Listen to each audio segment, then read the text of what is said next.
আজকে একটা দারুণ বিষয় নিয়ে কথা বলবো। অনেকেই আছে যারা টাকা ধার নেওয়ার সময় অনেক কথা বলে, কিন্তু ধার পরিশোধ করার সময় তাদের আর মনে থাকে না। আপনার সাথেও যদি এরকম হয় যে ধার নেওয়ার সময় আপনাকে অনেক কিছু বলেছে, কিন্তু আপনার এখন প্রয়োজনে আপনি যখন তার কাছে চাইছেন সে আপনাকে ধারটি পরিশোধ করছে না, সেক্ষেত্রে আপনার কাছে একটা দুর্দান্ত উপায় আছে। আপনি কোনোভাবে তাকে হোয়াটসঅ্যাপ কিংবা কোথাও আপনি যে তাকে টাকা দিয়েছেন এই কথাটি উল্লেখ করে এবং সে তার কাছে টাকা চান এবং তাকে দিয়ে স্বীকার করান যে সে আপনার কাছ থেকে টাকা নিয়েছে।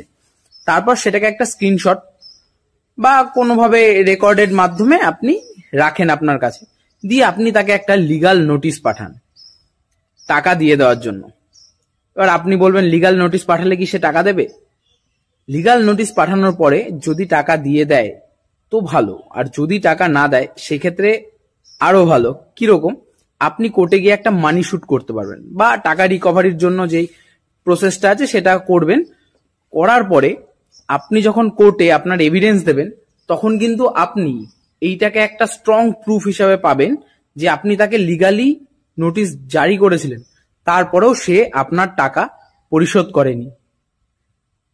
অর্থাৎ এখন কিন্তু আপনি লিগাল ভাবে আপনার ধার দেওয়া টাকাটাকে রিকভার করতে পারবেন। ধন্যবাদ। ভিডিওটি শেয়ার করুন, সবাই জানুক, এবং যারা যারা এই সমস্যার সম্মুখীন হচ্ছে তারা এই সমস্যার থেকে মুক্তি পাক।